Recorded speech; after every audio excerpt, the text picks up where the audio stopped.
ನಮಸ್ತೆ ವಿದ್ಯಾರ್ಥಿಗಳೇ, ನಮಸ್ತೆ ಸ್ನೇಹಿತರೆ. ನಾನು ನಿಮ್ಮ ಪ್ರೀತಿಯ ನಾಗರಾಜ್ ಎಜುಕೇಷನ್ ಚಾನಲ್ಗೆ ತಮ್ಮೆಲ್ಲರಿಗೂ ಸ್ವಾಗತ.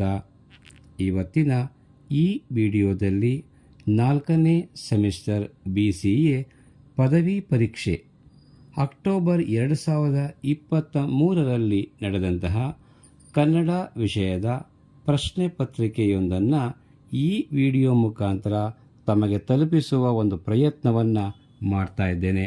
ಹಾಗಾಗಿ ತಾವು ಈ ವಿಡಿಯೋವನ್ನು ಸಂಪೂರ್ಣವಾಗಿ ನೋಡಿ ತಮಗೆ ಇಷ್ಟ ಆದಲ್ಲಿ ಲೈಕ್ ಮಾಡಿ, ಕಮೆಂಟ್ ಮಾಡಿ ಮತ್ತು ನಿಮ್ಮ ಸ್ನೇಹಿತರಿಗೆ ಶೇರ್ ಮಾಡುವುದರ ಮುಖಾಂತರ ಇನ್ನೂ ಹೆಚ್ಚು ವಿಡಿಯೋಗಳನ್ನು ಮಾಡಿ ನಿಮಗೆ ತಲುಪಿಸುವುದಕ್ಕೆ ನಮಗೆ ನಿಮ್ಮ ಸಹಕಾರ ನೀಡಬೇಕೆಂದು ತಮ್ಮೆಲ್ಲರಲ್ಲಿ ಮನವಿ ಮಾಡಿಕೊಳ್ತೇನೆ. ನಮಸ್ಕಾರ.